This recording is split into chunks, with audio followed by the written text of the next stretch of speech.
Hi, my name is Daniel Watkins. I'm an assistant professor at Baylor University, and I'm going to be delivering a paper on hate reading in 18th century France, the complexity of book ownership in the Age of Enlightenment.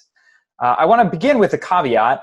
The following paper is less a presentation of a fully formed argument and more an opportunity to raise a question and suggest some possible implications of that question. This is partly due to the realities of research over the past few months. As I'm sure many of you have experienced, the COVID pandemic has done much to close off potentially fruitful research opportunities, and unfortunately, my project has experienced some setbacks. Nevertheless, I present here what I found and will do my best to make it convincing and compelling. So, my partner Megan used to follow someone on Instagram that she clearly despised.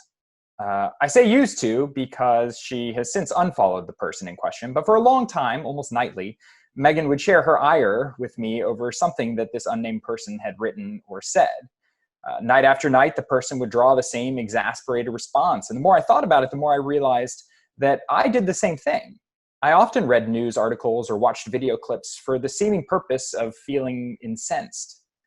A former colleague shared with me that he used to listen to Fox News radio on his way to work every day, not because he was sympathetic to the views of the American right, he was not, but because it made him furious. He compared it to opposition research, except without the dispassionate objectivity. Megan and I call this hate reading, perhaps an inelegant term, but one that's stuck for us. And I began to wonder, is hate reading a 21st century reading practice, or is it something that people have engaged in for a long time? As a historian of the Enlightenment, I began to think about literate members of 18th century France, and if they ever read books for the purpose of feeling enraged. If so, how does this change our perception of the 18th century public sphere and/or the Enlightenment itself? This brief paper will explore these questions through the investigation of three types of material: library catalogs, letters, and marginalia. Together, these three sources, these source bases suggest, though do not conclusively prove, the possibility of a practice of hate reading, and in so doing provide some important lessons for historians of France. My first inclination that 18th century readers might have engaged in hate reading came while researching the history of a particular book, Joseph Berruyer's Histoire du Peuple de Dieu. The Histoire was a novelization of the Bible written in vernacular French. Its author, Berruyer, was a member of the Society of Jesus, and the book told the story of the scriptures very much through a Jesuit's eyes. The Histoire became the source of great controversy in France and Catholic Europe. By the 1760s, it had been condemned by two popes, numerous French bishops, and the Parliament of Paris itself. At the heart of all the fuss were the Jesuits' chief ecclesiastical rivals, the Jansenists, who despised the book and attacked it in pamphlets, theological treatises, and newspaper articles for the better part of a decade. Most of the people that owned a copy of Berruyer's controversial book included religious readers sympathetic to the worldview of the Jesuits, as well as lovers of novels and those simply interested in scandalous materials. But others broke the mold. Many Parisian Jansenists, strangely, owned copies. Owning the Histoire made complete sense for those Jansenists to engage in the war of words with the Jesuits at mid-century. The Jansenist magistrate Robert de Saint-Vincent, for example, had a copy of the quarto version of the Histoire, along with many pieces of anti-Jesuit polemics, presumably because he contributed to the construction of those polemics and used such Jesuit works as the Histoire for material. But what of Jansenists who were not actively participating in the political campaign against the Jesuits in the 1750s and 1760s? Why might they have owned copies of the Histoire du Peuple de Dieu? Father Le Chanteur, a fairly anonymous priest living on the Place Royale in Paris, for example, clearly had Jansenist sympathies. He owned books about the miracles of the Deacon Paris, copies of the famous Jansenist Pasquier Quesnel's Réflexions morales sur le Nouveau Testament, Itzek Le Maistre de Sassy's translation of the Bible, a collection of the sermons of Augustine, a biography of Antoine Arnaud, and many other conspicuously Jansenist texts. Yet he also owned an edition of Berruyer's Histoire, the only conspicuously Jesuit, or for that matter, conspicuously controversial book in his entire library. Why? Might Le Chanteur have had a soft spot for the famous Jesuit? Or was there another type of reading going on? To be clear, these sorts of contradictions in book ownership were not the norm. Most personal library catalogs from the era reveal that book owners owned books with fairly consistent worldviews. Soldiers owned libraries with military treatises. Lawyers owned mostly legal works. Priests tended to possess Bibles and works of devotion.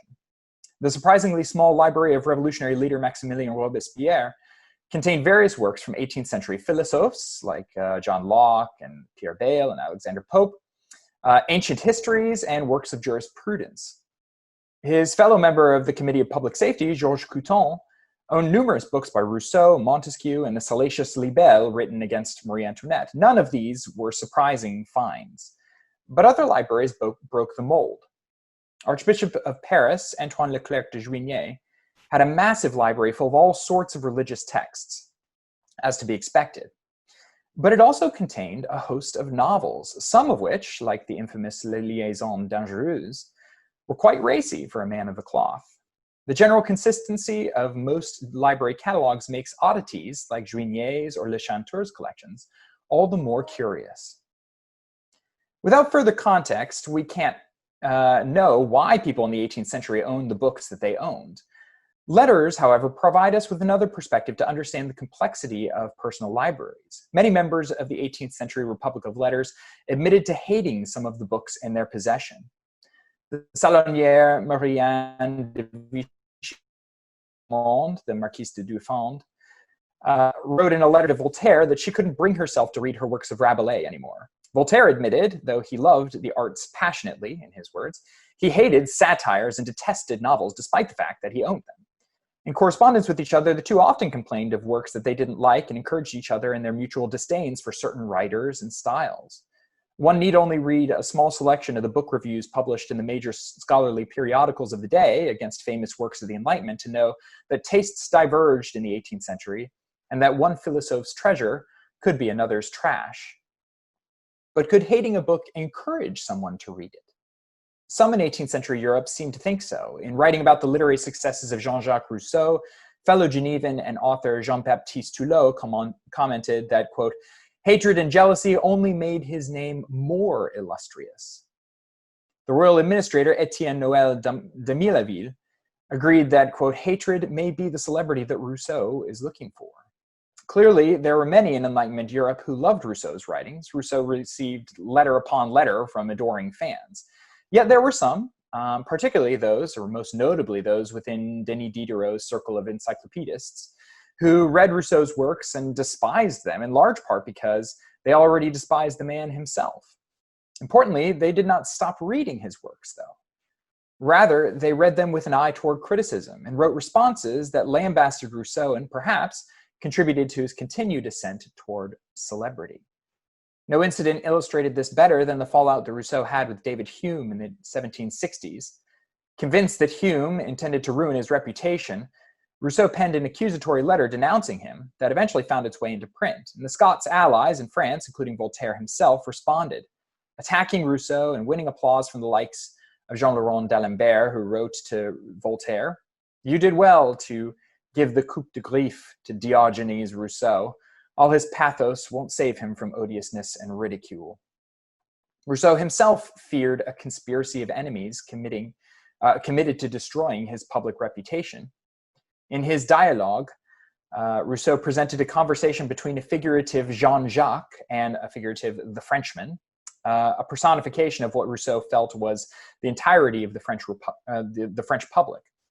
Over the course of the conversation, the Frenchman attacked Rousseau in his writings, and Jean-Jacques defended himself. Although in the end, the Frenchman became convinced in Jean-Jacques' innocence, he admitted that there was no changing the public's opinion of him. They were committed to hating him regardless of his innocence. "The public is deceived," claimed the Frenchman, "but it likes being deceived and would not want to be disabused." Through the figurative Frenchman, Rousseau recognized that there was an inherent joy in hating Jean-Jacques and his works.